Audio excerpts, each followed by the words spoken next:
Are you struggling to find the right components for your electrical products? In our previous video, we discussed the disadvantages of casting and the advantages of forging in the electrical industry. Today, we will discover why more companies are switching to forging in the electrical industry. Forging allows for greater precision, control, and strength in the production process. What do stats say?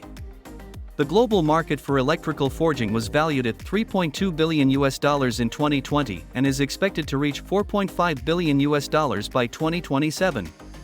Copper and aluminum forging are the most common types, with copper forging accounting for a larger market share. North America and Europe are the largest markets for electrical forging, followed by Asia Pacific. Are you ready to take your electrical products to the next level?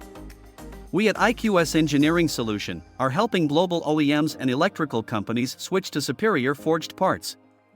Don't miss out on the opportunity to revolutionize your electrical components. Schedule your free consultation and experience the difference firsthand.